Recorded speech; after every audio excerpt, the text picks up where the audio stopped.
قارون کے خزانے کے متعلق آپ نے تاریخی حکایات اور محاورے تو سنے ہی ہوں گے۔ یہ وہی شخص ہے جس کا ذکر اللہ نے قرآن مجید میں نشان عبرت کے طور پر کیا ہے۔ قارون کا قصہ اسرائیلی اور اسلامی دونوں طرح کی روایتوں میں ملتی ہے۔ یہ بنی اسرائیل کا وہی امیر ترین شخص تھا جس کے خزانے کی کنجیاں 300 اونٹوں اور خچروں پر لادے جاتے تھے، اور ہر کنجی چمڑے کی ہوتی تھی جو ایک خزانے کی چابی تھی۔ تاریخ انسانی میں شاید قارون سے زیادہ دولت و ثروت کسی شخص کو عطا نہیں کی گئی۔ قارون حضرت موسیٰ علیہ السلام کے چچا یسور کا بیٹا تھا۔ وہ نہایت ہی حسین و خوبصورت آدمی تھا۔ یہی وجہ تھی کہ بنی اسرائیل اور قبطی لوگ اسے منور کہا کرتے تھے۔ قارون جوانی میں اپنے قوم کا سب سے با اخلاق اور نیک افراد میں شمار کیا جاتا تھا۔ نیز توریت کا بہت بڑا عالم دین بھی تھا، کیونکہ اس کی پرورش موسیٰ علیہ السلام کے سایہ عاطفت میں ہوئی تھی، اس لیے وہ کتاب کا علم بھی رکھتا تھا اور اچھی آواز کا مالک تھا۔ وہ توریت خوبصورت انداز میں تلاوت کیا کرتا تھا۔ یہی وجہ تھی کہ لوگ اس کا بہت ہی ادب و احترام کیا کرتے تھے۔ قارون ابتدا میں حضرت موسیٰ علیہ السلام پر ایمان لے آیا، اور جب بنی اسرائیل کو قبطیوں کی غلامی سے نجات ملی تو وہ ان کے ساتھ مصر کو چھوڑ کر سرزمین موعود کی طرف ہجرت کر گیا۔ وہاں اس کے حالات ایک دم سے بدل گئے اور اس کے ہاتھ میں بے شمار دولت آئی۔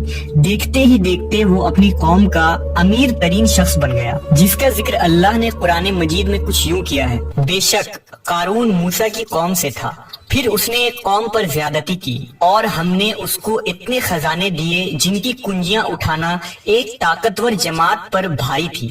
ایک جگہ فرمایا، جب اس سے اس کی قوم نے کہا اتراؤ نہیں، بے شک اللہ اترانے والوں کو پسند نہیں کرتا، اور جو مال تجھے اللہ نے دیا ہے اس کے ذریعے آخرت کا گھر طلب کر، اور دنیا سے اپنا حصہ نہ بھول، اور احسان کر جیسا اللہ نے تجھ پر احسان کیا، اور زمین میں فساد نہ کر، بے شک اللہ فسادیوں کو پسند نہیں کرتا۔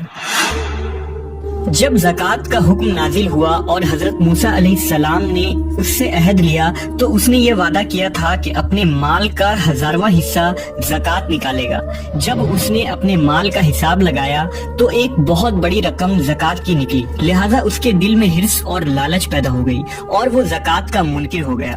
اس نے ایک گندی چال چلی۔ اس نے بنی اسرائیل میں سے ایک گروہ کو جو اس کی حمایتی تھے جمع کیا اور کہا، اے بنی اسرائیل، موسیٰ نے ہمیں بہت سارے امور کا حکم دیا جس پر تم لوگوں نے اس کی پیروی کی، اب وہ تم سے تمہارا مال بھی لینا چاہتا ہے۔ فلاں فاحشہ عورت کو لے کر آؤ تاکہ اسے کچھ پیسے دے کر موسیٰ کو بدکار ثابت کیا جا سکے۔ قارون نے اپنے قوم کے لوگوں کو جمع کیا اور حضرت موسیٰ علیہ السلام سے پوچھا کہ زنا کی کیا سزا ہے۔ حضرت موسیٰ علیہ السلام نے کہا، جو بھی زنا کرے حالانکہ اس کی بیوی بھی ہو تو اسے سنسار کیا جائے یہاں تک کہ وہ مر جائے۔ قارون نے حضرت موسیٰ سے کہا، حتیٰ کہ اگر یہ کام آپ نے ہی انجام دیا ہو تو بھی؟ موسیٰ علیہ السلام نے کہا، ہاں، حتیٰ کہ اگر اس کام کو میں بھی انجام دوں تو یہی حکم ہے۔ قارون نے کہا، بنی اسرائیل یہ گمان کرتے ہیں کہ آپ نے فلاں فاحشہ عورت سے زنا کیا ہے۔ حضرت موسیٰ علیہ السلام نے فرمایا کہ اس عورت کو میرے سامنے لاؤ، لہٰذا وہ عورت بلائی گئی تو آپ نے فرمایا، اے عورت، اس اللہ کی قسم جس نے بنی اسرائیل کے لیے دریا کو پھاڑ دیا اور عافیت و سلامتی کے لیے دریا کے پار کرا کر فرعون سے نجات دی، سچ کہہ دے کہ واقعہ کیا ہے۔ حضرت موسیٰ کے جلال سے عورت سہم کر کانپنے لگی اور اس نے مجمع عام میں صاف صاف کہہ دیا کہ اے اللہ کے نبی، مجھ کو قارون نے کثیر دولت دے کر آپ پر بہتان لگانے کے لیے آمادہ کیا ہے۔ اس وقت حضرت موسیٰ علیہ السلام آبدیدہ ہو کر سجدہ شکر میں گر پڑے اور بحالت سجدہ آپ نے یہ دعا مانگی کہ یا اللہ، قارون پر اپنا قہر و غضب نازل فرما دے۔ لہٰذا وہ تمام لوگ جو قارون کے ساتھ تھے وہ اس سے جدا ہو گئے۔ موسیٰ علیہ السلام نے اللہ کے اذن سے زمین کو حکم دیا تو زمین پھٹ پڑی اور قارون اور اس کے پیروکار اس میں دھسنے لگے، اور دیکھتے ہی دیکھتے قارون، اس کا مکان اور خزانہ سب اس زمین میں دھس گیا۔ جب یہ زمین میں نابود ہو گئے تو زمین کا شگاف دوبارہ بند ہو گیا۔ قارون کی اس دولت کے متعلق بہت سارے تاریخی حکایات نقل کی گئی ہیں، اور تا قیامت قارون اور اس کا خزانہ تمام انسانیت کے لیے نشان عبرت بنی رہے گی۔